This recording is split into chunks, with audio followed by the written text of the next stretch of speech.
You are now listening to the Friends of Rugby podcast. Relax your anus. Balls. Thick thighs. Camille Shat. Where's his neck? Eddie Jones. You're fucked, mate.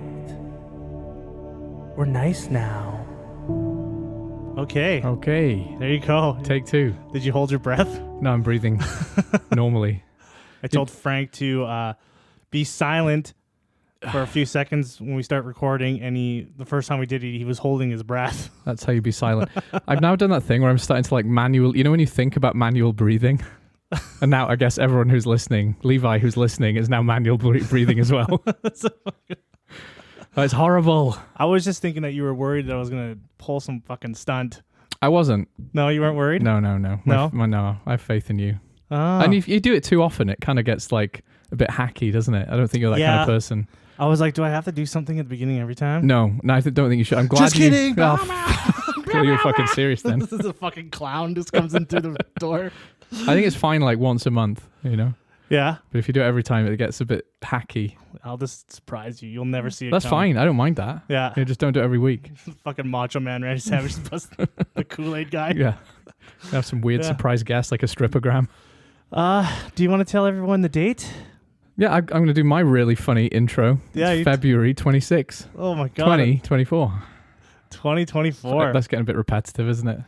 It's I just thought I'm trying to put a bit of structure on it, that's all. Yeah, well, people when they listen to our podcast, not for rugby, just to know what the date is. Did you guys have the talking clock in Canada? What the fuck is it's that? Like back in the day when you didn't have mobile phones, you like a wire phone, a landline, you pick it up and you dial this number and it's just a clock. It just tells you the time. No, it didn't. And it was like the time sponsored by Accurus is 12:34. We used to have that was it. We used to have things on the phone. You'd dial a number and then there'd be like space adventures, press 1, and then you go on and then it'd give you options. That and sounds stuff. a lot better than the fucking time. Yeah, but we didn't have the talking clock. Yeah, we didn't have a clock in my house, so I had to call it to find out the time. I'm not joking. Really? Yeah. Not forever. I think it was like a month where the clock ran out of batteries and no one replaced them. Oh, yeah. That's the most random thing I've ever heard. Yeah. That just aged us. It did. Yeah. Well, we're old now, aren't we? Yeah. We're getting there, aren't we? How was your weekend? I had a party at your house for your birthday. Birthday party. And I'm fucking hanging still. I feel Are you? rough. You went hard. I was pissed as fuck when I... Yeah. Yeah, I was hanging. Yeah. I had fun though. Yeah. I had a lot of fun. I felt bad though because I was shouting and was in your kitchen. I thought we'd wake your neighbours up and... No. All right. Do you have fun? I had a great time. Good. I thought we had a really good group of people. You did a good turnout, didn't you? Yeah. Yeah. Everyone's like, I didn't know you had this many friends. Yeah, you had your rugby friends and your work friends, and it was like a high school dance where no one was talking, the groups weren't mingling. Yeah, I had work people, old work people I used to go to school with. Yeah. Yeah. Okay, I think your rugby friends, we were being a bit cliquey, to be honest. Yeah, you guys were. So, yeah, just sorry. clicking around. Yeah. Yeah. But good fun. Yeah, it's a good weekend. Yeah. And rugby happened. You want to talk about it? You had a little hiccup, though. I did. Yeah, you had to work. Yeah. Well, and to be honest, on Sunday, I was so fucking hanging that I didn't really give France and Italy the attention it deserved either. So it was a poor... And that was the game of the weekend. Apparently, yeah. Yeah. So I watched this really... I don't want to say dodgy stream of it on Sunday in the afternoon. And we'll get to that. Okay. Yeah, start with Wales Island, eh? Do you want to start with Wales Island? I think we should. Start chronologically. All right. Yeah. What happened? What happened, Wales? What happened, Wales? I mean, you go first. The victor has the spoils. Why am I the victor? Because you like Ireland. Aren't they your team? They're my team. Yeah. So you're the victor. I cheer for rugby.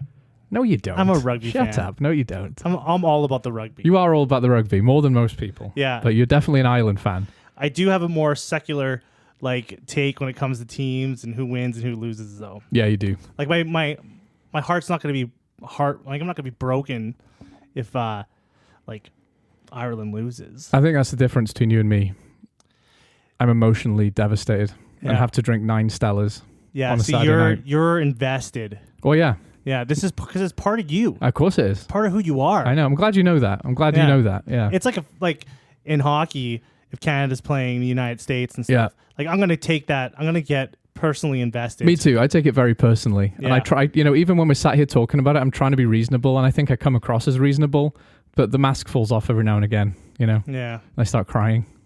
But this game went almost exactly how I thought it was gonna go. Me too.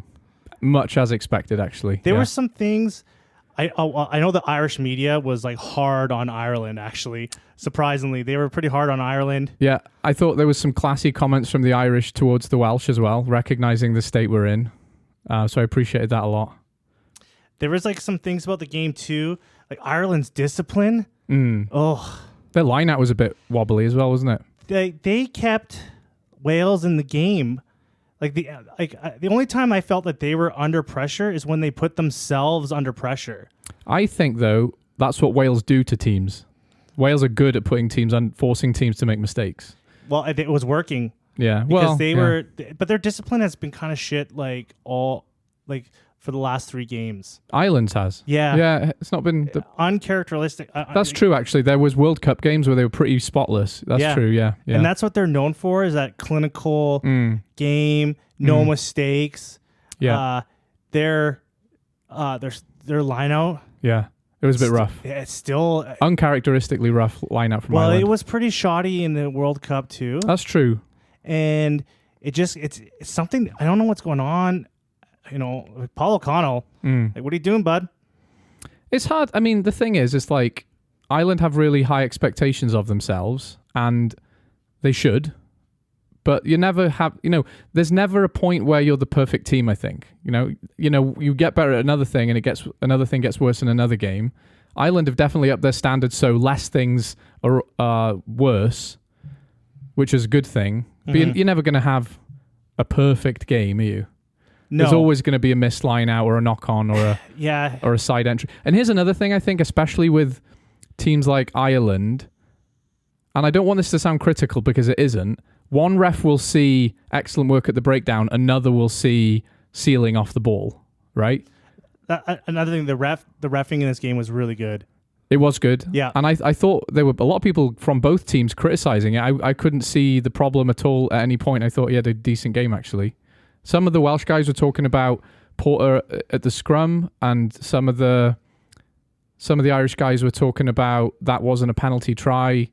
I didn't mind either. I mean, obviously don't mind a penalty try, but I thought the ref did a great job controlling it and being authoritative, which is important, right? Yeah. I was actually kind of a little let down by Wales, though, in this game. You think their attack was toothless? Yeah. They got bullied in a lot of areas. I was kind of expecting the physical outmuscling.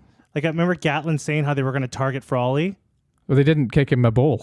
Yeah, well, I forgot that he was on the field. I think that was Gatlin doing Gatlin things. I think that was him saying we're going to target him and then not doing it to put Ireland off. Yeah, because Wales got they barely had the ball. When they did have the ball, they were making some things going, but they didn't have, there was just no execution. They couldn't finish anything. No, and that's been the case in the last few games for us. Our attack looks poor. But, I thought our defense was excellent. Even though the scoreline is 31 points to Ireland, but I thought actually our defense was really good. They looked fucking like Wales were haggard. They were. At the end of that game. There was a few points in that game where the ball was in play for a long time for both teams. It was an exhausting game. And we've got kids on that team who are very young, right? Yeah. They're not used to playing the full 80 at that pace, so... Because at the end of the game, I was just looking at that team because I think it was. Is it Dylan Lewis? Was it Tagburn? He made the final. Oh, Tagburn scored the last try. Yeah. He walked it in. He did. They were they were knackered. Wales were done. They were okay, we've lost. We get it. Well, they knew they'd lost anyway, but you wanted to stop. A lot of people were saying as well, it's it's a shame we didn't stop Ireland getting the bonus point. And I feel like that's a bit. At that point, you're playing for pride. You've lost the game. But to try to stop Ireland getting a bonus point seems a bit petty. I don't think that's what's going through a Welsh player's head. I think they're thinking, I want to defend because I don't want Ireland to score because I'm proud of playing for Wales, not I want to spoil Ireland's party. I don't think any Welsh player thinks that, right? It should be. No, if they go on to win a Grand Slam with several bonus points, that's awesome. Good for them, right? When you go to another person's home in rugby, you want to take a poop on that party.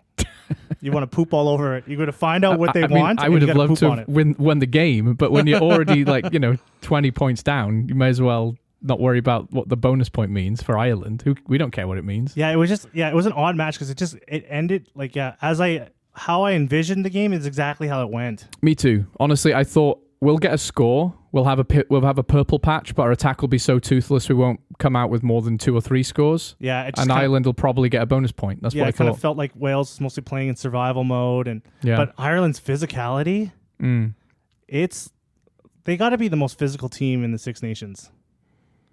In my eyes, I think so. They're just pounding the line. Yeah, like they're just every guy that's carrying the ball, like.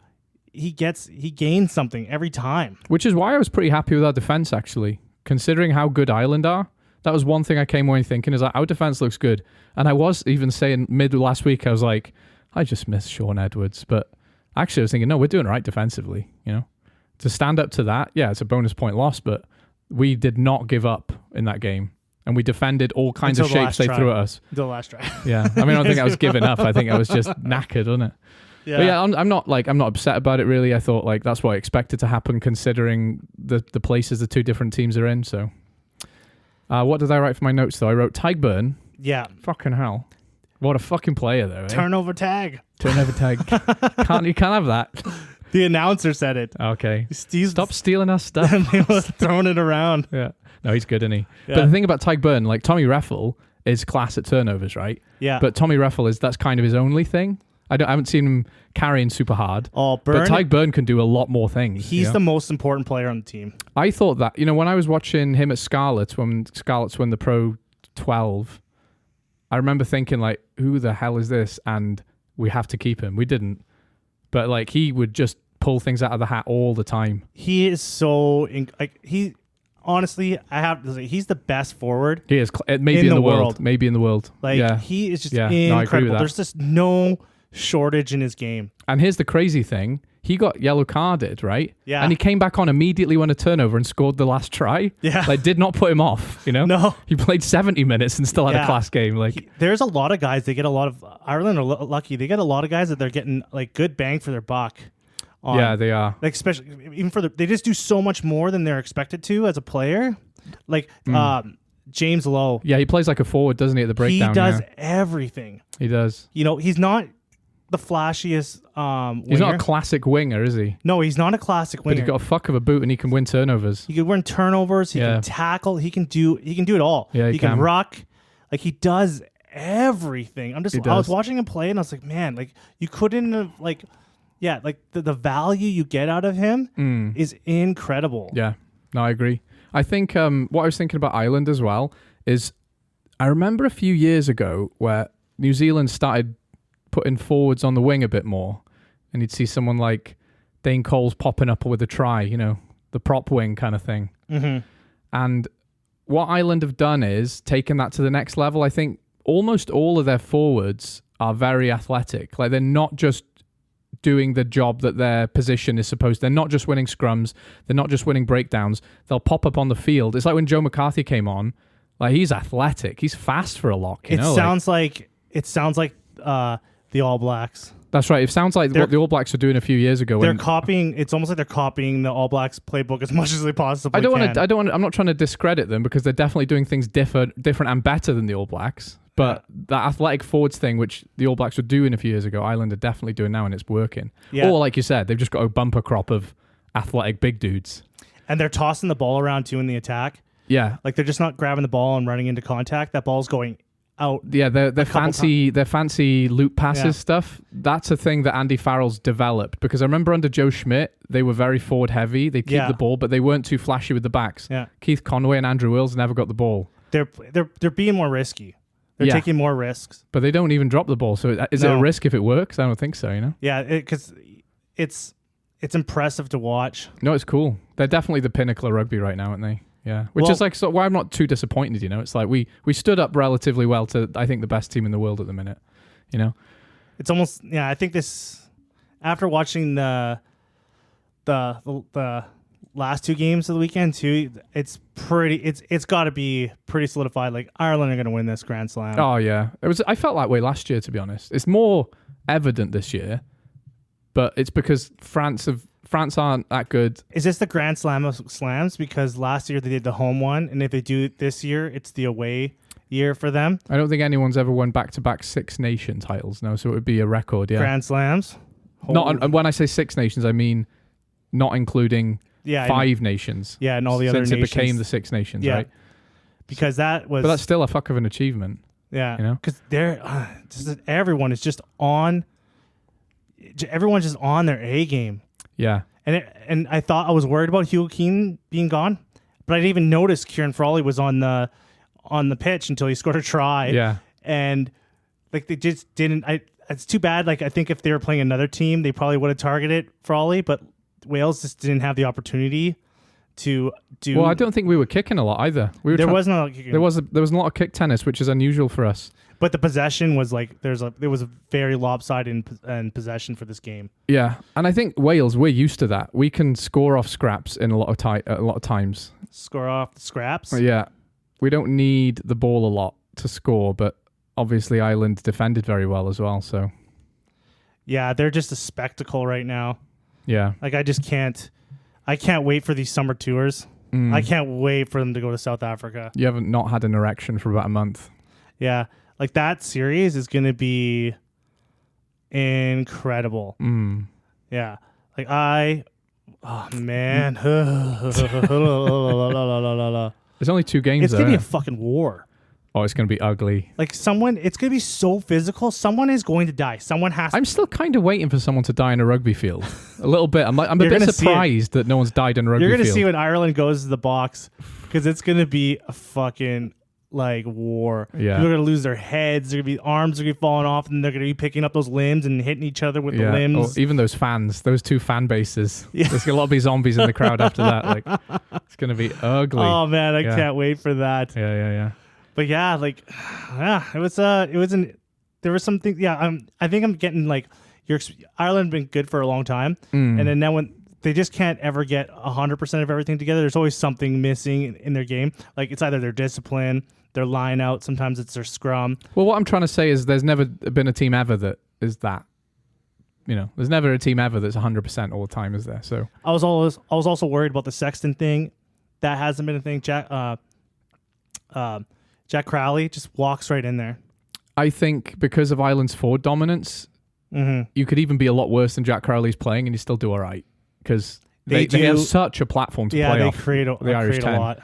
You know, they've got such go forward ball, punching holes every time. Like I'm not saying it's an easy job for him, and he is doing well, and I like him, but you know, it's not like he's playing off the back foot, is it? So his kicking was sexy too. It was good, yeah. Yeah, I think that's his strength. Actually, is his tactical kicking. Yeah, you know. And then even to be fair, even when he's going for the sticks too. Yeah, it's good. It's good. Yeah.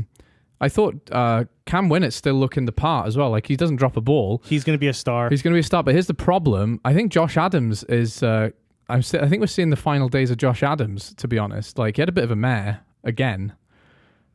I didn't think he had a good game. I don't think he went off injured, didn't he? I think he did. Yeah, but even before that, he wasn't playing particularly well. And there's been a couple times in this tournament where I thought, like, that's not the Josh Adams I know. Like, that guy is clinical. And he's just not been himself. And that petulant thing. He's already checked out. He's already in his vacation mode. He's already in the Pro de deux. So maybe, yeah. He's already checked out. Yeah, maybe. Well, he hasn't looked the same, but he did go off. It's almost as if we haven't lost 2 good wingers to the NFL in England. You know? Calvin Nash went off injured too in that game. He did, yeah. So that's kind of worrying too. Now that Keith Conway Jr. Keith Conway and Andrew Wills are gone. Well, now that Keith Conway Jr. got injured there. Do you know I'd love to have a game for Ireland is Ballacoon, Ulster. It's not, I wouldn't choose Stockdale. Poor Stockdale. Going off topic a little bit here. He was in the news too. Who? Stockdale? Ballacoon. Oh yeah? Yeah. What did he do? Sevens switch. Oh, I didn't see that. Yeah. Oh, that's a shame. Yeah, the rumors about it. Maybe he's pissed off because he gets picked for Ireland. Yeah. He's been in the system for a while and he just can't crack the squad. He's good. I always thought that was a position of there's not as much depth in Ireland there anymore. It's like after In the James winger? Lowe, who have you got? Calvin Nash. Well, I mean, like if you've got Calvin Nash and James Lowe playing, I can't. Jordan Lama maybe. Yeah. Anyway, Hansen. yeah, he's Balakoon. injured. He's playing sevens. Sometimes Stockdale. He's not very good. He's good. No, Yeah, he's up and no, down. not for Ireland. Yeah, he's not. yeah.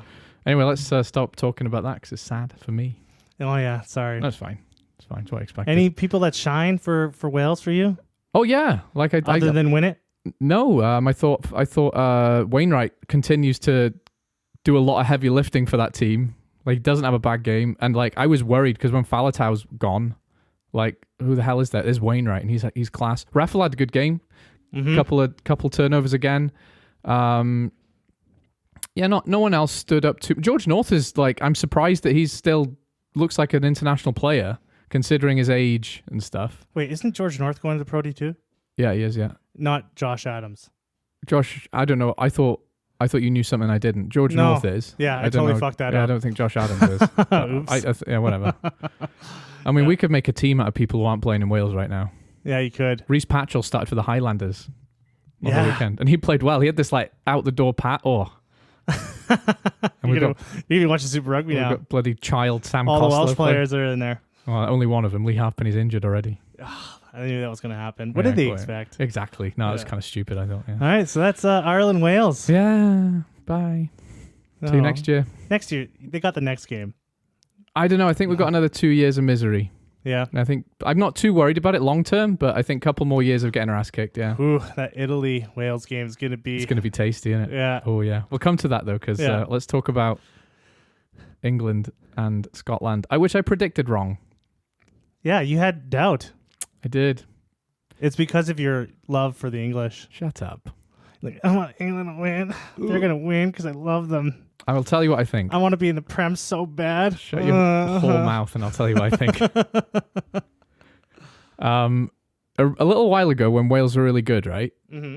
We could beat anyone in the Six Nations, especially England, but no one like New Zealand or South Africa, which couldn't beat them. Yeah. That's what Scotland feels like right now. It This is. is as good as they can be. And I felt like that as a Welsh fan a few years ago. Yeah. Like, this is as good as Scotland can be. It's like, 'Cause- we can beat England, but like no one else really. People are like, heard some pundits and stuff talking about how like Scotland's the real threat to Ireland. No, No, they're they not. already played the game that they care about. Yeah, exactly. It's done. They're done. Yeah. Six Nations is over with. I'm still for upset with Scotland for being not really upset, but you know, like in the World Cup where they were like, "Oh, we got the pool of death." And it's like, you didn't really fire a shot though, you know. No, And this was supposed to be, you know, a year because when England wasn't in it. yeah, They And would that's- have rise and to you know, the I know that ashes. sounds well harsh, but like that's how I felt as a Welsh fan a few years ago when we were winning Six Nations titles. But as soon as like New Zealand or South Africa rolled to town, we just capitulate, and it was like, can we not like play good against good teams? It was like you can't beat anyone above you in the rankings unless it's England, and that's how Yeah. Scotland feel, right? That's 4 years in a row for them. I wish I did. I thought it was like 2. I wish I'd have known that before I made the prediction. I go, okay. It started they're on a roll. shaky. It started shaky. Oh man, this Yeah. game was fucking Yeah, messy. yeah. England came out of the blocks, didn't they? Yeah, but the Yeah. whole game, like the first like 10, 15 minutes of this game, Yeah, there were so many handling errors from both teams. yeah, yeah. They yeah. just could not. No one could catch the ball for the first like yeah. 15 minutes. Even the commentator was like bashing the teams. Like, this is professional rugby. What's going on here?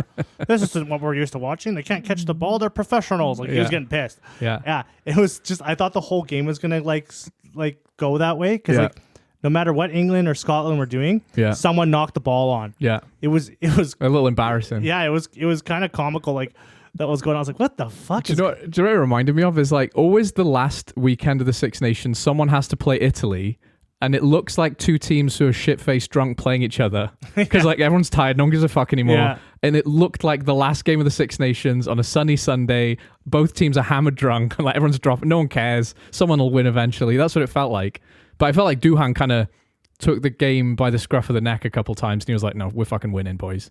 That try where he stepped around. Oh, who was it? And he just outpaced the shit out of him. I think It it was was kinda- Ben Earls. Was it? Yeah. It was kind of like out of nowhere inside his half. Yeah. And then he got past Elliot Daly. I think it was it, and he just you know, the speed on the man for the size of him. Fair play. If he gets the ball and there's open field in front of Yeah, him, you're done, aren't you? yeah, you're fucked. Yeah, You're not stopping him. because it's not just that he can run through you; he can step you as well. Like he's got a fucking toolkit of weapons for a big guy, isn't he? Yeah, he is incredible. Yeah. Scotland's very lucky to have him. Yeah, they are. So glad. Why didn't he stay with South Africa or anything? I don't know. Yeah. I'm not trying to prod the bear or anything and insinuate some kind of South African thing, but these guys, you know what? Like South Africa and New Zealand, they have so much talent coming through. Yeah. It's inevitable that people just bleed out and go elsewhere. Yeah. People just get lost through the cracks. Like James Lowe was not the biggest player in New Zealand, was he? And now he's the best winger Ireland have got. Yeah. And Jameson Gibson Park, even a few years ago in Leinster, wasn't that impressive, and now he's probably the best 9 in Europe, right? Yeah, these guys, the quality and the expectation is so high. Yeah. In the Southern Hemisphere for New Zealand and South Africa. Yeah. And the amount of stars they're just producing. They just bleed over into other countries. Yeah. Some guys just get lost in the cracks. I don't know, would Vandermeer be a Springbok? That's a point. That's a good point, because I look at Cheslin Colby and that guy is unreal good. Mm-hmm. And he's not a big guy, is he? But he's so good. He could step you in a phone box, as they say. He could be something that they just weren't looking for in the system at the time. Yeah. Yeah. You know?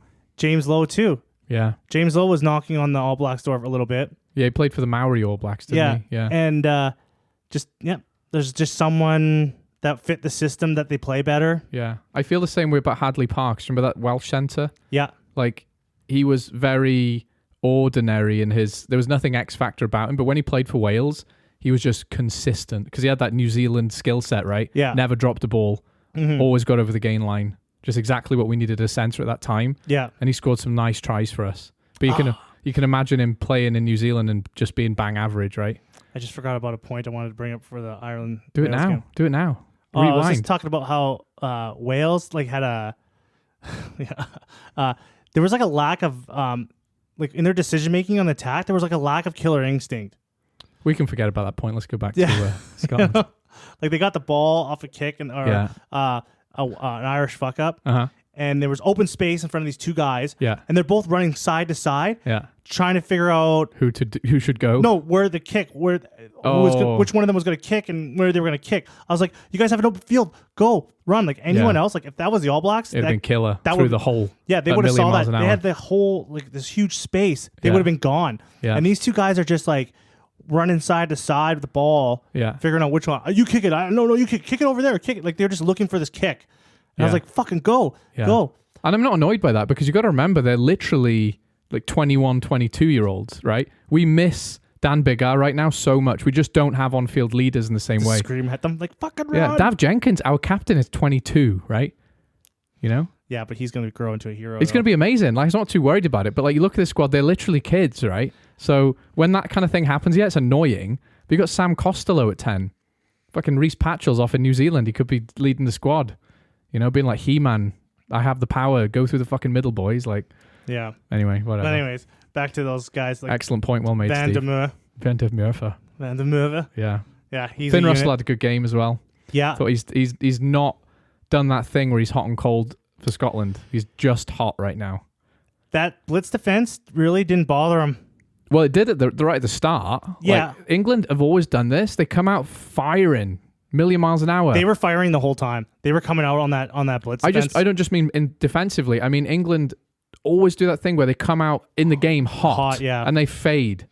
And I don't know what they've done that for a long time. It didn't bother him at all. He's just good at creating opportunity. He's good at reading the defense really well. He is because it didn't bother him. No. Right, and it's just how he plays. He makes these he's already got his decision made when he gets his hands. Yeah. When the ball gets in his hands. Yeah. He knows what he's gonna do. Yeah. So it wasn't a big thing that someone was rushing because he's reading the field like a fucking. He's everything's that red, black and red like the Terminator. And he's like the heat vision. Yeah, and there's green lines going doo doo doo. It's Ben Earl's approaching 2:00. Yeah. Disengage. Yeah. Go left. Everything's in slow motion for him. Yeah. He was perfect for that. He's not bothered. I think after him and Gregor Townsend had their rap feud, Yeah. And now they've made up again. Gregor Townsend's gone, here's the plan. You do whatever you want within that idea of a plan. Whereas before, Gregor Townsend was like, you play 5 meters deep off the scrum always. And Finn's gone, that's not my style. Because Finn is good at adjusting his depth when he receives the ball. And that is how you counter a blitz defense, right? Yeah. Because when people rush forward, they make holes. And you can exploit that. And he's good at that. Yeah. So by Gregor Townsend going, this is the game plan, Finn fit within that. And he does. And that lets him be his cool dude kind of guy, you know? Because he's a smooth He's like operator. he's like breakdancing, waiting for the ball behind the scrum, isn't he? He's Like, just a smooth operator. he's Smooth Finn. Yeah. Welcome to Smooth Finn FM. Man, he impressed me. You know what? Yeah, Even his class. physicality. Yeah, he's not scared either, is he? No. He's a brave boy. He's making tackles. Yeah. He's in the rocks. I Yeah. was like, he's got the body of like some 21-year-old dish pit guy He's got the body of a At a- crisp. and an A Applebee's. Dorito. Yeah. And he can hit. Yeah, he And can. he can tackle. He can do it all. He's fearless. Yeah. Yeah. Fuck, he's good. If I had Duhan behind me, I would fear no man Yeah, either. that's why he gives him the confidence. Yeah, I know I got my boy behind me. he's got 1980s Dolph Lundgren behind him, ready to lay someone out for him. Like, yeah. Guaranteed. Vandermeer is going to be in movies after. Yeah. He's going to slowly start playing villains. He already looks like one. Yeah, he's going to be a villain in like 24 hours. Like, He looks like a Nazi sidekick from the 80s a bit, doesn't yeah, he does. He You looks know? like a villain from an 80s Yeah, movie. Yeah. Right? And I guaranteed he's going to play a villain in a movie at one point. When they make another Indiana Jones, he's going to be the young Nazi. Yeah, he'll do that, or you'll be in like Like a 90-year-old. Mission Impossible like 20 or Yeah. something like that. Yeah. And then like an 80-year-old Tom Cruise will beat the shit out of him. Yeah.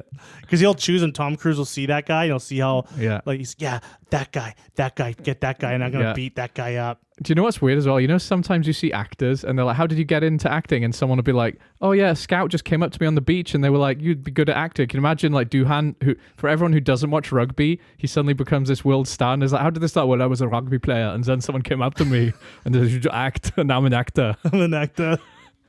Yeah, and then all his voices are gonna be voiced over too. Yeah. Yeah. He'll start talking and be like, hey, what's going on? Some guy. Yeah. Yeah. Anyway, rugby. Yeah, rugby. The fuck? England, I can see what they're trying to do. I think they just need to stop dropping the fucking ball. I can see the game plan, but you know what? I they're think a fucking mess. they're a bit of a mess. I can see what Borthwick wants them to do defensively. It's working. Felix Jones is What are a they bit trying of a to genius. do offensively? Because I don't know. I think what they're trying to do is do a bit of a South Africa where they put teams under pressure by playing in the areas of the field they want. Like they'll kick you the ball in your third of the field Yeah. and put pressure on you and try and force a mistake with the blitz defense. Yeah. But the thing is, When teams are pretty good now. There's a lot of good fullbacks in this competition, and there's a lot of well-disciplined back threes. So when that doesn't work, and you got Finn Russell carving you open, like that's exactly how Duhan's try was scored, right? They just, when they got the ball, they just really couldn't create anything. And I think that's the problem because they're sticking to this really rigid game plan that Borthwick's got. There's not creative freedom, right? Because they look stiff. Yeah. There's no creativity. They just get the ball, and then a guy runs in, Yeah. and yeah, there's no flair. There's just nothing. They Doesn't feel clicky, you don't doesn't see any kind of like when you look at Wales, when you look at Ireland, when you look at Scotland, even when you look at Italy, Yeah, or even France, Italy, yeah. you can see what they're trying to do on the offense. it? Yeah. With England, you're like, what? Yeah. Do you guys have a plan? Are you guys trying to play like a no plan? Just create a plan? They're trying to give you the ball and let you make a mistake, but teams aren't making mistakes, No. and that's the problem. And the for them. players aren't good enough to force those mistakes. Yeah. Yeah. Their blitz defense looks good and effective. Yeah. But like you said, if you can figure it out, they haven't got a plan B. So if I was Irish, I wouldn't be worried. No, I think they're gonna walk into Twickenham and embarrass them. I think so. That's what I honestly think is gonna happen. I can't see an England win. I don't think I anyone said can. that and I predicted a bloody England win against Borthwick Scotland. can't either. He doesn't know what he's doing. He's does already he? typing a resume. He doesn't know what he's doing. Yeah. Yeah. Yeah, but there's there was that Andy Christie kid that came that Scotland brought on. He looked really good. Yeah. Yeah. Yeah. I was like, who is this motherfucker coming on here? Yeah. I don't remember. Did Magnus Bradbury play Bristol's 8, who has played for Scotland before? I can't remember because I know they called him as a Scot. I can't remember, man. I can't remember. Yeah. Anyway, But Italy. I really France? liked him. No, Yeah. I'm still talking about England and Scotland. Fuck's sake. Jesus Christ. Let me get. Oh, I only Yeah. wanted to talk about Duhan. This was the That's done. game of games. It was good. Yeah. Oh, sorry, you were looking at your notes. I thought you were texting. No. Okay. looking All right. at my All notes. right. You can have some space. Fucking ruined Grace. it. Oh, Blair Klinghorn locked down the back. Oh, you know what was also fucking brutal too about England? What? They were just like laying on rucks. Yeah. They laid on, like, I was like, there were so many times where Itoji was literally on his hands and knees. Yeah. And I don't think it was cold as much as it should have been, to be honest. No, and he's literally just like laying, like he has hands and knees on the ground. He's like just sitting there. Yeah. Like he's about to get pegged. And he's just like, you know, I was like, what is this? You know what I think as well? Everyone does it. They're just doing it badly. And they're flying. Everyone seals off. Fucking hide it better. Yeah, but they're flying into the ruck and just laying on it. Yeah. Like so many times too. It's like stacking mattresses. Gen's just like yeah. bulldozes into the ruck and then he's just laying on it. Yeah. So you can't fucking lay on it. Yeah. Like at least try to like pretend. I know everyone does this. Yeah. But it was just so It was blatant, wasn't it? Yeah, I've never seen it where it was noticeable like that. Yeah. I know people always complain about it. I see it all, like you see it. Yeah. But it was just so blatant. I was like, what are you guys doing? No, I know. And that's the thing with laying on the ruck. You've got to hide it better, haven't you? And they're not. And then they brought in when Ashman came on for Scotland too. Yeah. Fuck, he was a player. Yeah. Yeah, he was just rocking like everything. Yeah. Holding guys up, stealing balls. Like he was just doing. I was like, wow, this player. Who is it? Like this guy. Like Have Scotland got depth? Is that what you're trying to say? Only for this England game. Okay. Yeah. They'll stay in it. If England's on that field, they'll stay in it for 80 minutes. That's true. It reminds me of the Welsh of old. Like a bin man would come on from Swansea and he would score the winning try or something, you know? Like, so. You know who was the number one player, the biggest highlight from the England team? I know what you're going to say, you little troll. Yeah. Don't say it. Don't hurt my feelings. Why did he have to hurt my feelings? Dude's a weapon. I don't give a shit. Dude is a weapon. Every time he had his hands on the ball, he created something. You know what? He's good, isn't he? They're lucky they started him so late. That's the annoying because thing. He was just he's gaining. obviously international He's quality. He's a rock star. He's an international quality, right? And it's like Borthwick can't put 2 and 2 together and start the guy. Yeah. He can't. He's got like this amazing. Why do you need to? Oh, we need to build up some experience. He's amazing. Put him on. Who have you got? Elliot Daly? Guy's nearly 30. Like I was saying, like guaranteed he starts next game. And I'm like, wait, Borthwick? No, then he's not. No. He's probably not gonna be on the team sheet now. Although I heard he's just too good. I heard a rumor that Marcus Smith will be back next week. Oh, really? Yeah, which would be a big deal. Well, not next week, but the next game. You know. They brought Finn Smith on. Yeah. And I think it was too late to bring him on. Yeah. I'd like to see him start. Like, you know, like George Ford's good. Yeah.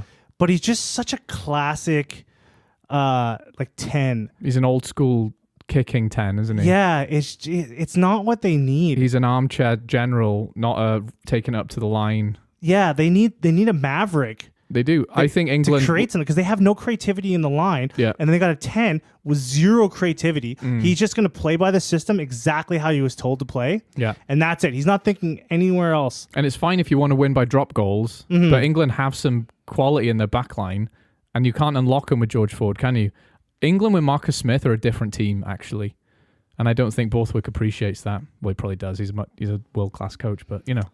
Yeah, it's just sad that they couldn't get anything yeah. But good for Scotland. 4 years. I think it's like since 2018 or something like that. Like England's only had the Calcutta Cup once. In that time. Yeah. What happened when they drew it in that? Remember that game in 2019? Yeah, so I think, I forget. So they kept it. They kept it. No one wins it. Because they'd won the last one. Right. Yeah. So. Or they just put it in a room in Wales until someone else wins it. I love Finn Russell when he's taking a picture of the trophy and his hand signs. We're doing the rock stars. He's going. He's going to the club afterwards. It's like, yeah, can you get me my Gucci belt and hat, please? Yeah. Before I take these photos. We're going partying, boys. Yeah, fucking loves it. Yeah. But no, there's some England are toast. England are fucking. I'm not as pessimistic as you are, but yeah, I can. You know, when I look at Wales, I go, fair enough. Look at where we are. We had this is the ultimate rebuild, right? Mm-hmm. This is like deglazing your pan rebuild. Like, but with England, it's like there's no excuse for England. You got the most money. You got a huge player pool. Yeah, like you have all the resources. There's no excuse for England to play like that. They should always be the best. They should be the standard. They should be. And like it's their game. They invented the game. And here's the thing: like when we rebuild now, our entire team retired. Name someone who didn't retire. It's harder. Yeah. But with England, it's like you've still got most of your players from the World Cup still in there. Yeah. Like Dan Cole and Joe Marler still holding up that scrum. I think that might be kind of a problem too. I think they're relying on too many guys that they've been relying on some guys for too long. Totally, but figure it out, right? Like you have to let go. Let Elliot Daly go. Let him walk off into the sunset. Yeah. Like he's already done his thing, whatever he does. Because it'll get to the point where people start taking the piss out of him a bit more, won't they? We'll start being a bit mean to him, and he shouldn't be in the team. Yeah, like there's so many other guys. I think I was listening to someone today talking, and it's like most of the 12s and most of the centres in the Gallagher Prem aren't English. Like they're Scottish or Welsh or French or whatever. Yeah, you know? center's always been a big problem. And it's like, who do they pick from? Yeah, right? well, Tuilagi's back. Yeah, but we all know he's going to get injured in the warm-up. Yeah. So not that important, really, is it? Zach Mercer must have loved watching that game on... he's so diplomatic, fair play. But at the same time, you know what, Zach? You could have been playing for Scotland.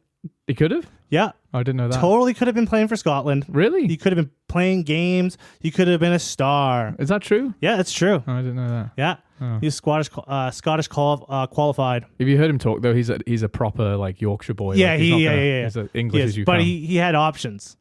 That shouldn't be how it works. Yeah. But yeah, okay. In that area... In England, in the heart of England, in Yorkshire, when you're like... you need to go to Yorkshire, everyone's got an aunt or an uncle... Or like that whole UK area, everyone's related to everyone. That's true, but that's also why we're so firm in our nationality, you know? Fucking inbred area. You leave my 6 toes alone. So, that's why everyone's born everywhere. Like, yeah, I'm not that bothered, but it's what you feel in your heart, right? Like that's important, isn't it? You gotta go with your heart. Yeah. Like with Boso. Like he went with Duhan. his heart.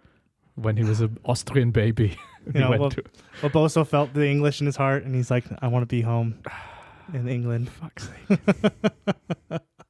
He's good, though, isn't he? I'm not trying to be too mean to him. Like, he is class. Yeah. Yeah. But just want him back. Not that he was ever there. Yeah, England are fucked next when they play Ireland, and then Scotland have already played. They're done now. So they can just. They're checked out now. Yeah. They got their win that they wanted. Yeah, their one test match they want to win a year. They got it. They're currently in a pub in Edinburgh in a lock-in, and Greg was outside. Come on, boys, we've got to train. Fuck off, Gregor. All right, now for the bigger surprise of the weekend. The Dan Bigger surprise. The Dan Bigger surprise. France. Italy. Fuck. Draw. Wow. Shit. Man, Italy can't win a game to save their lives. Oh man, that was hard. I was so hungover watching that. Like I was in my emotional phase of hangover. Yeah. And like I shed a tear. Like Garbisi's face, like when he missed that kick, when it bounced off the post, it broke me. I didn't even know all the drama before the kick happened. There's a bunch of shit that we need to talk about. Because I was getting so invested in the game. Yeah. When it came to him, when they got the turnover. Yeah. And he's gonna kick the ball. Yeah. I couldn't. My nerves were shot. Yeah. So I actually covered my ears and closed my eyes. Yeah. Right. And then eventually, after I don't know, 45 seconds, I opened it up and he missed the kick. But I had no idea there was drama. There was before, drama. Until the next day. And I don't want to ref bash, but this has been a little bit of a theme I've noticed is refs who not are making the wrong calls. That was the wrong call, but they just don't feel like they have control of the game. They're not stamping their authority on it enough. Mm-hmm. And I felt like that in this game. But there are clear rules. A conversion and a penalty kick are two different things. They have two different rules. He should have been able to take that kick again. Yeah. It's bullshit. Yeah. And I feel so bad for him. And how did that ball fall off the tee? It didn't even look that windy, did it? It was weird. It's just a bad luck, It's just bad luck. I was like, what the fuck? Yeah. But people it's all the people, all the English fans. Yeah. Creating this English windstorm. What are you on about? They're playing France. Oh wait, yeah, the French. The French wind. Fucking so dumb. They're just, what? They all lit their cigarettes. De doigt bleu. Half the fucking stadium. I felt bad for Garbisi. Man, I think they closed the roof. The roof was closed for that game. Oh, that's right. How was there no? Because I remember the fireworks smoke was in their fucking eyes at kickoff and shit. Yeah, that ref was And like, I'm not trying to ref bash. I'm just saying I felt like a lot of refs recently haven't been stamping their authority a bit. And I feel like the TMO, as much as I want the TMO and want to keep it, I think we need to address the power balance. There's been a few decisions, i.e. that one, Scotland, France, where that obvious try was disallowed.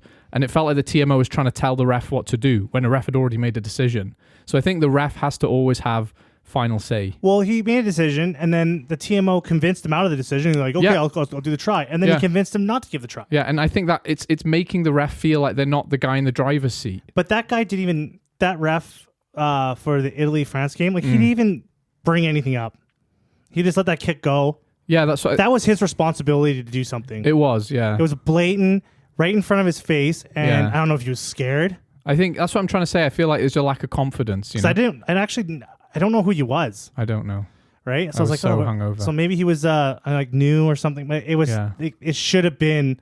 There's been some ref robberies of Six Nations. There have, and I don't want to talk about. I mean, highway I don't want to have to ref. talk You know, about. right after that documentary came out, whistleblowers, they're just like letting go. Yeah. They don't give a fuck anymore. It's like these '90s MTV documentaries, like refs that robbed you too. Yeah.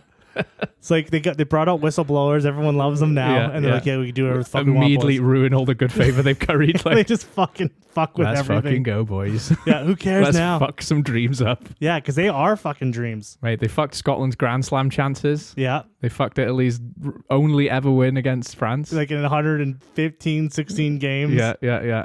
Mate, there wasn't fucking electricity the first time these teams played. Probably. That's true. They nearly fucking.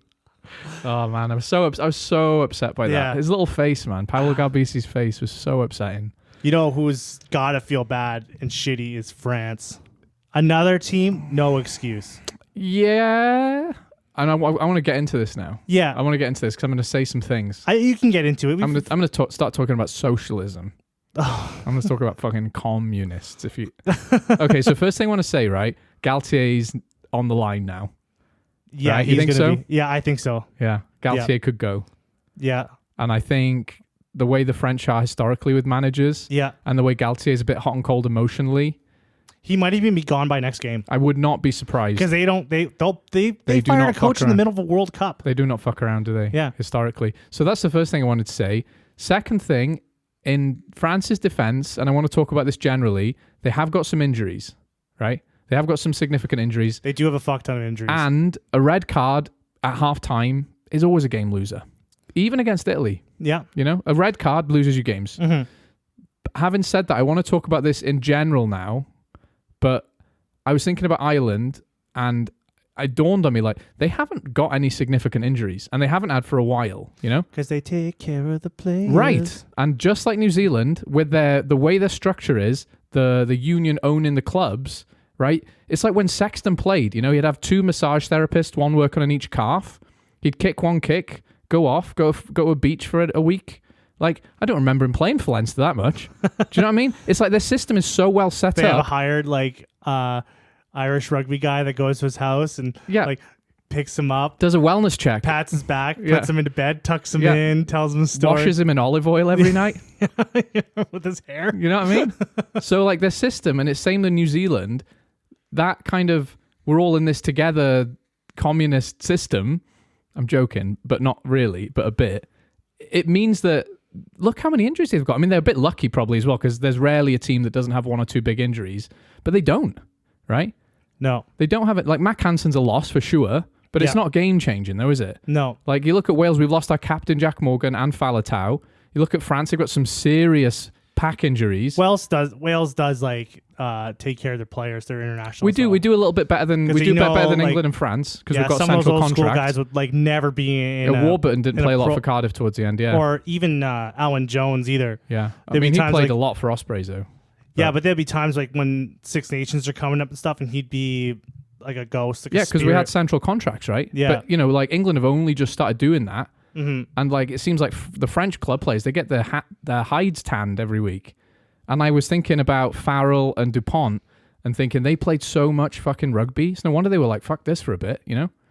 Yeah, just burnt out. Burnt out a bit. So you're not going to get that in... it wouldn't happen in Ireland. No. It wouldn't happen in Ireland. They look after their players really well because they own, you know, the union owns the clubs and they can manage those people, right? And even what they could do, and they might have done this in Wales as well, is they might not pick someone for the Six Nations squad because they don't want to screw over a team. So it's like in Ospreys, people were saying they didn't pick this young lad, Morgan Morse, who's class, because they think in Ospreys need to do well.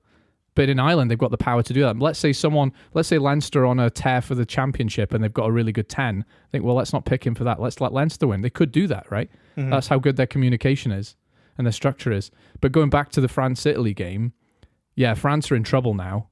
And there could be some fire-ins. But I hate to go back to this inconsistent France days. Like, I think... Yeah, it feels like we're going back into Feels like we're going back, doesn't it? Yeah, you don't know who's going to show up. We don't know which French team's going to show up. I did not want to be here right now. Yeah, and like that, France and England should be the standard. They should be. They've got so much money, and their player pools are insane. Mm-hmm. You know? 14 professional... Well, not even. They've got another whole league of professional teams. Yeah. You know? That's crazy. This should not be happening to France. Like, people are making big bucks in France in, like, the D2. Yeah. Yeah, a lot of Welsh guys are. Yeah. You know what I mean? So, like, I don't know. But you made some good points there. Like, thank you. Yeah. Thank you. I agree with you. Good. But the point is, it's not a good thing. For France. In the Irish and New Zealand system that they have, where like the clubs are owned by the union stuff, that can only go so far, though. What do you mean? I disagree, because it's still a capitalist system. You can still have investment. Yeah, but once you get to because you got to look at like the really successful leagues too, like the huge leagues. Like what? Like Prem Soccer. Oh, I see. Or the NFL. Right. Or the NBA. With billionaire owners sort of thing. Yeah. Yeah. So, like the money because their money only gets so high. Right. But with the Prem and the top 14, money is sky's the limit. Right. Right? Yeah. So that's the difference. But it's also like the bottom of the barrel is a terrifying place because you could fold. Yeah, that's true. So the opposite is true. So the only problem with the Prem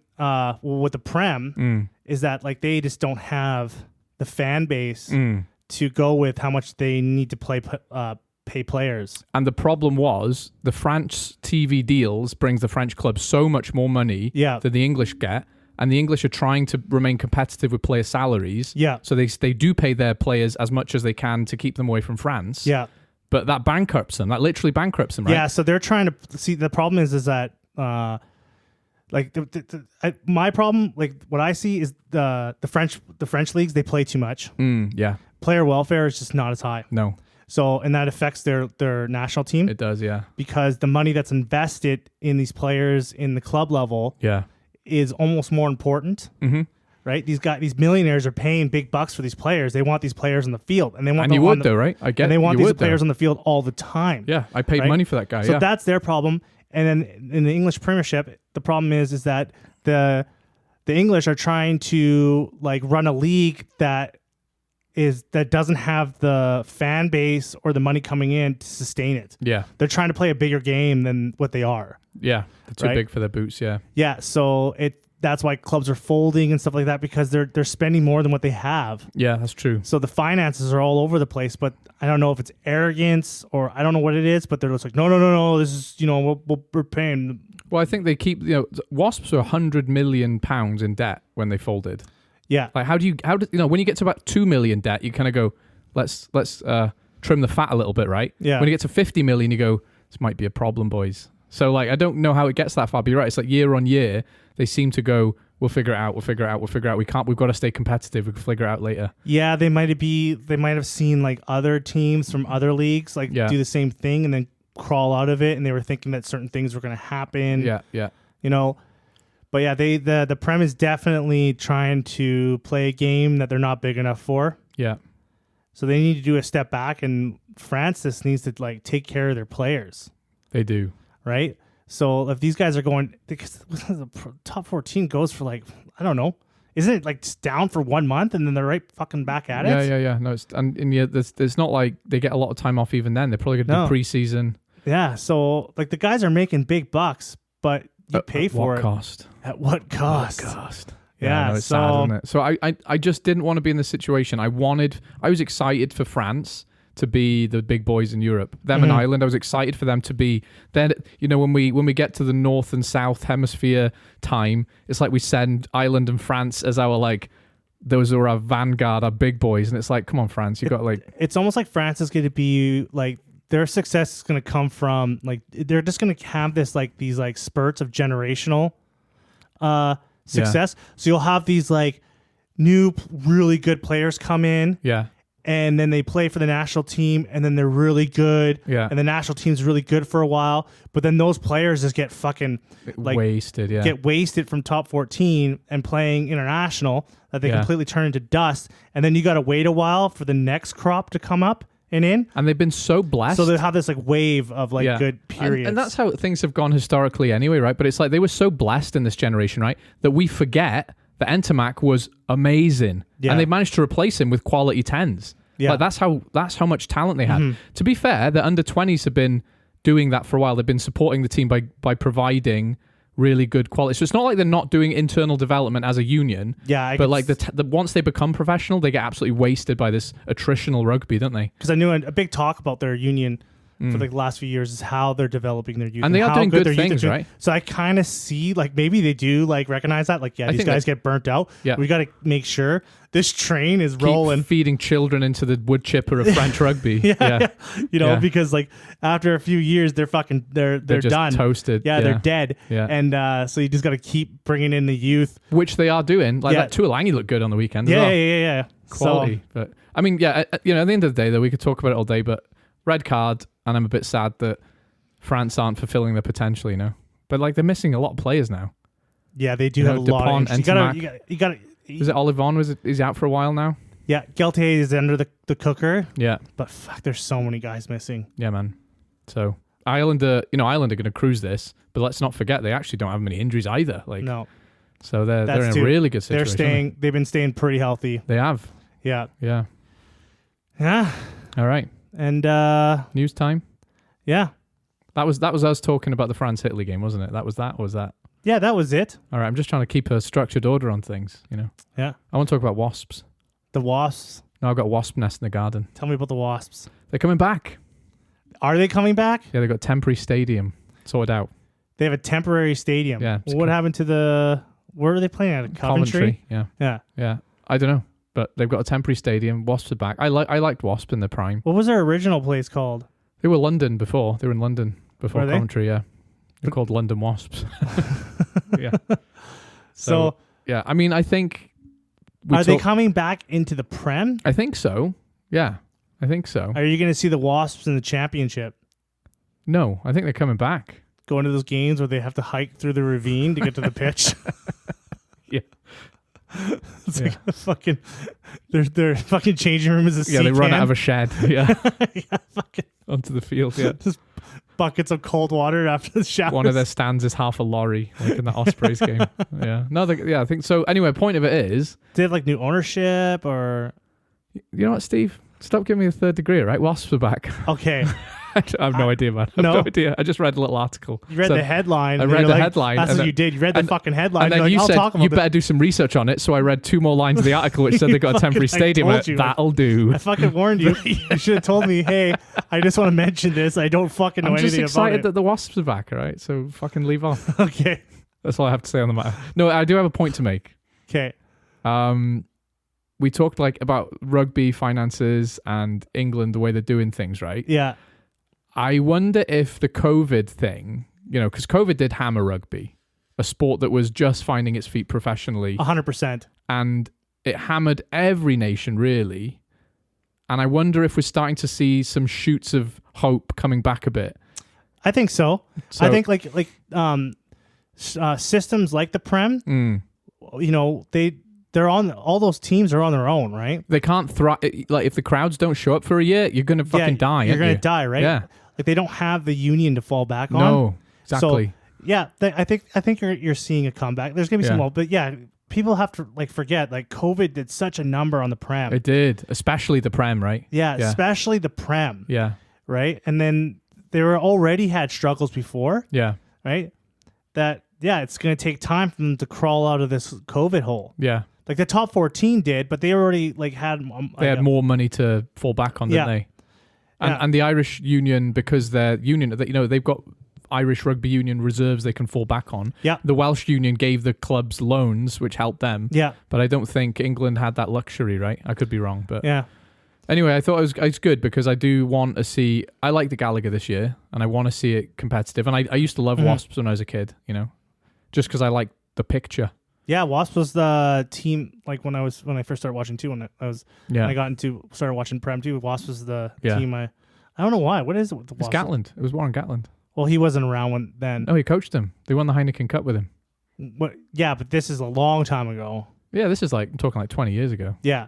Yeah. But when I started watching. Oh, okay. Yeah. They had a good run. They had a guy called Jimmy Gopeth at 10. They had James Haskell playing when he wasn't such a gobshite, Yeah, they had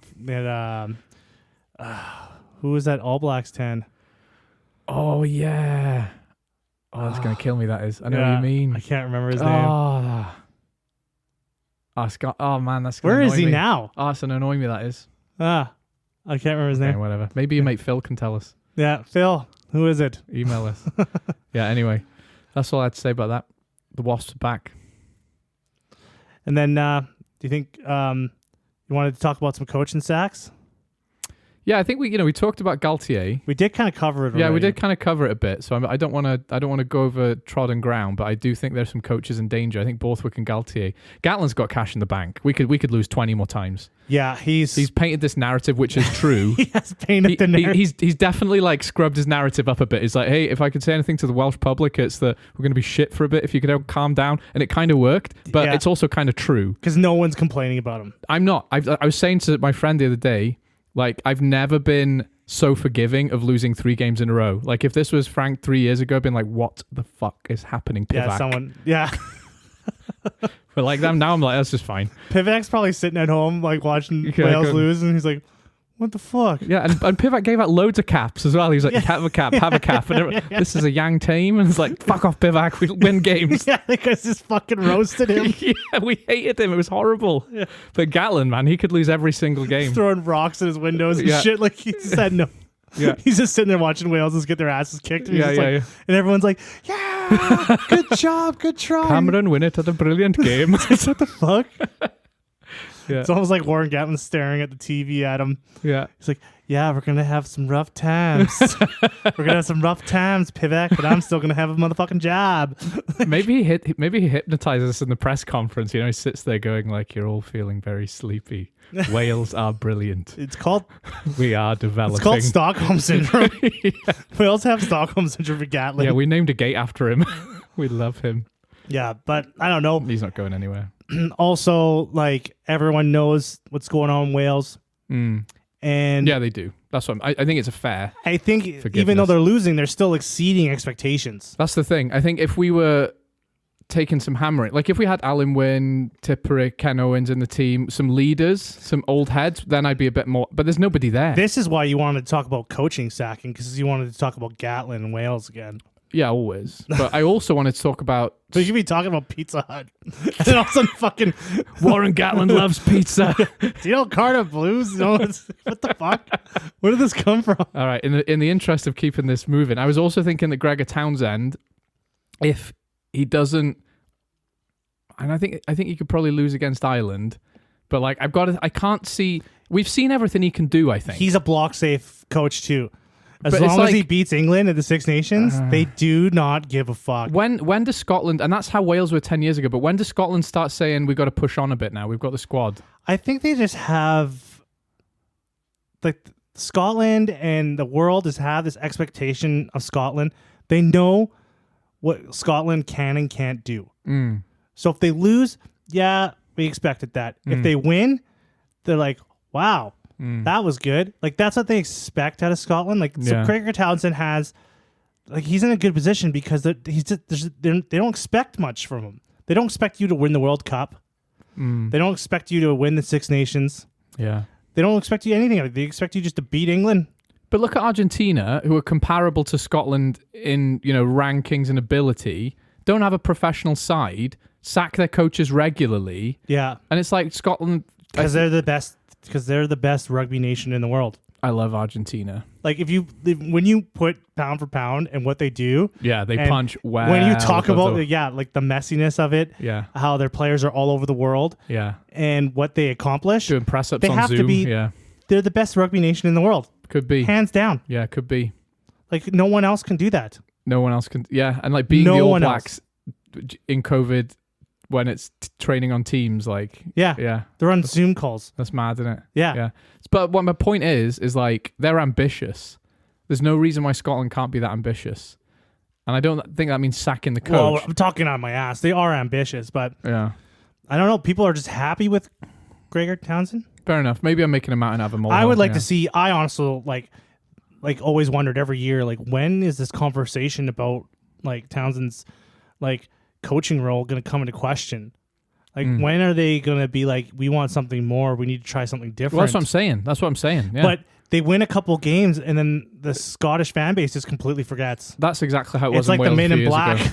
Every game is like one of those like flash Yeah, pens. little memory wipe. Every win's a memory wipe. Do you remember that when we won the World Cup? I remember. It was brilliant. Yeah, that's what happens though. Every time they win a game, their memory just gets completely erased. Yeah. Then they're just fucking like, oh yeah, no. I think we've won all the games that we've ever played because you can only remember the last game. Oh man, I just see so much of the current Scotland in old Wales now. You know, it's exactly the same. It's like we could have beat Italy in the last game of the Six Nations and lost every single other game. We're like, yeah, Gutland. Anyway, but yeah, coaching fired. I don't know. Borthwick is he felt like a stand-in for me. It's like when Eddie Jones went, I felt like they got Borthwick in because he was a safe pair of hands and they were going to find someone else better, you know? There's no organic growth from him. Yeah. And like he had that really good game in the World Cup against South Africa. Yeah, unexpectedly.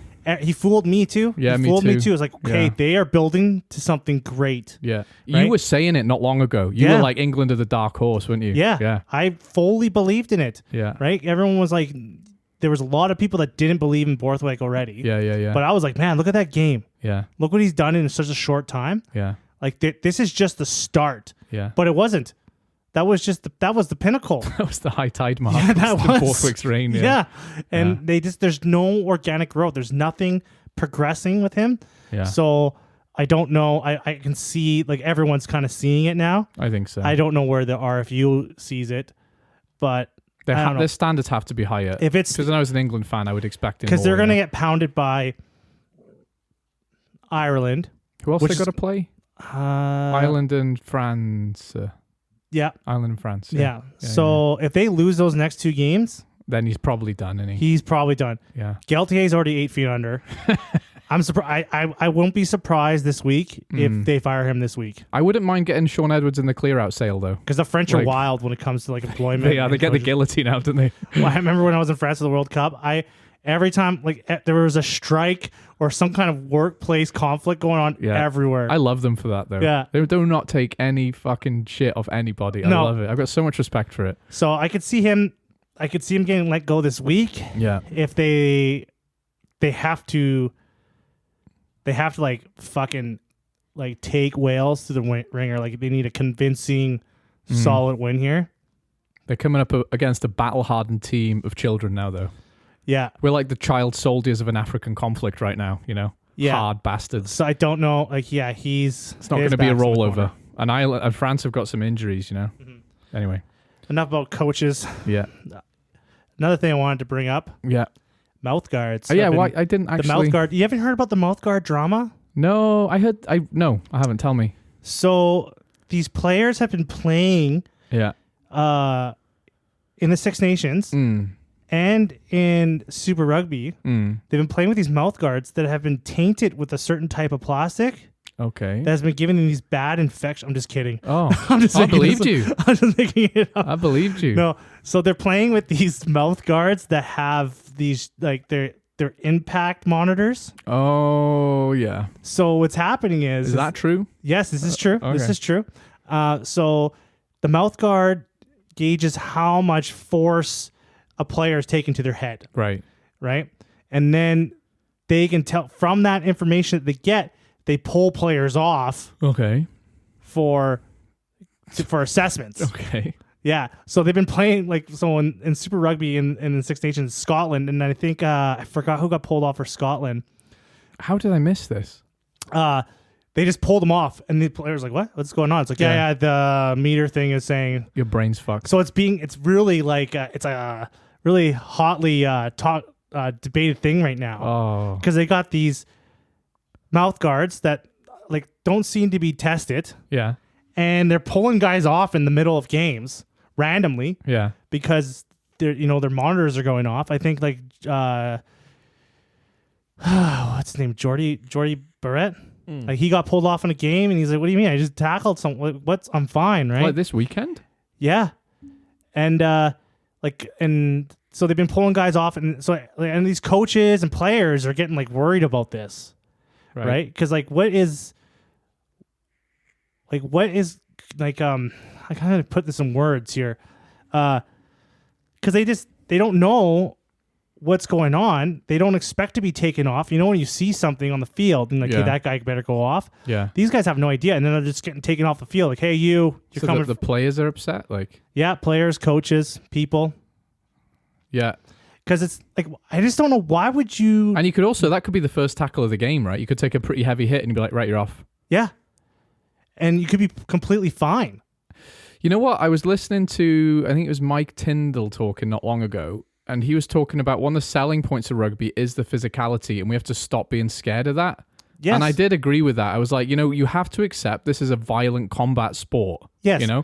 And we like the physicality. Don't get me wrong. I think the mouth guard things is a good idea. It's useful data, right? It's useful data. Yeah. But to trial like this in a Six Nations or in Super Rugby where the stakes are so high and you just pull a random player off that the team needs. Yeah, that's bullshit. And then they're gone for 10 minutes. Yeah. I mean, I get player welfare, obviously. Yeah. But I think unless you're taking an injury which is obviously negatively affecting you, your health, your life, you've signed up to play a sport where you run into massive men really fast. Yeah. You're going to hurt yourself. You're going to jostle your brain around. Yeah, because I think everyone that they've pulled off passed their HIA.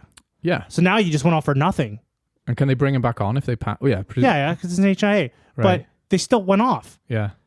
So it was just super strange. Imagine you've got you've got a screen, 15 guys, and each guy has a little, almost like an equalizer. It goes up to red if they get a real bad hit. What if all of them start pinging off in the red all of a sudden? You just pull the whole team. We've got to take the whole team off. Sorry, guys. Take the whole fucking team off. Yeah, got to take that. Scrum was really rough. Take them all off. The guy on the monitor's holy fuck, we got a code red. They stopped the game. Yeah. Quick. You have to deploy the medics, every single one. Go, go, go. It's just like an alarm in the stadium. The timer stops. Yeah. All these guys, and they full on stretcher these guys. Or what if, I don't know, 3 or 4 happened at once, and I was like, we can't take them all off. Just take Jim off. He's not as good. It's like, why did you pull me off and not him? Well, because you're shit. So yeah, it leaves room. It just opens a window for a lot of fuckery to happen. That's what I'm saying. A lot of fuckery to happen. And it's you know what? Let's use this a lot in a lower league. Do you remember Bloodgate? Do you remember that? I think yes, I heard about Bloodgate. Yeah, so they cut the guy open forward with a razor blade, where it was a fake blood thing, right? You could do this here. You could be like, maybe it's the 80th minute, you're a scrum on their line, and you could be like, get him off, bring a massive prop on, or get a player you don't take a player off an opposing team. Yeah. That's conspiracy shit. No, it could be, couldn't it though? Yeah, it could happen. You could have a plant in the other team's coach box with a little camera, and they could be like, his monitor's gone off. Because these people are separate from the teams, right? That are doing this stuff. Well, no, I think it's almost like the Starship command deck, right? You've got the manager, the coach, and his forwards and backs coach on the top layer, and there's a layer below them with all the little nerds on the laptops going number 15 head injury, typing away. I think it's too messy right now to be implementing those things. Wear them. Yeah. Collect the data. Yeah. And then you can find out okay, well, this guy got a concussion, but his mouth guard didn't even go off. Yeah. Oh, look at all these concussions where the mouth guard didn't go off. Figure the technology out first, right? Yeah. Or look at where all the mouth guards went off, and then they had concussion, right? There's so many implications, isn't there? Yeah, there's too many red flags to be taking players off because of this. Yeah. It's just I also wouldn't mind a year where we stop, where we just don't fucking trial any fucking weird things as well. You know, we're trying everyone wearing bells on their belt so that we know where they are in the dark. Like, just fucking relax. Yeah, like, you know, like there's a lot of things. They're so much fucking with the weird rules shit. too much. They're fucking with digital fucking. Let's just see if the weird new rules work before we try other shit first. You know, 100%. Yeah. Yeah. Okay. All right. I didn't know about that. That's interesting. Yeah, you didn't know about that. I think I heard rumors on the wind on Yeah. Reddit or something, but I didn't know. Yeah, it was interesting to hear about that. Yeah. You like how I brought something to the table and then I actually like Followed through. Yeah, I like that. read about it, so you can ask me questions about it, and then I can answer. You can ask me anything you want about wasps. So did they have a new owner? I'm not saying I'll answer accurately. I'm just on the wasps hype train. You don't need to know anything more. Wasps are back. The mouthguard thing has implications. Are they coming back? They are. I just told you. They're in a That's temporary rumors. stadium. Are they coming in the Prem? Are they going to play in a bouncy castle? Are they playing in the URC? Maybe. Are they going to be in the MLR? They are. Oh, do you know what? I remember this detail. They're looking for a league.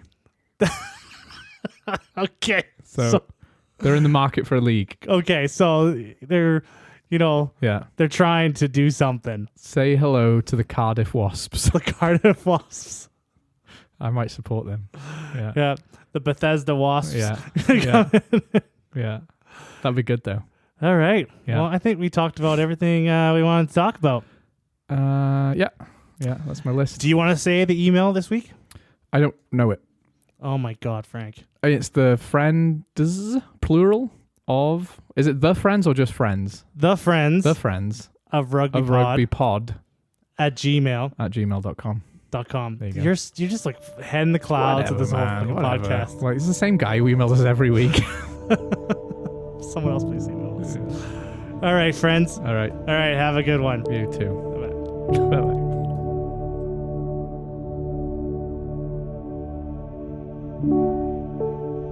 Thank you.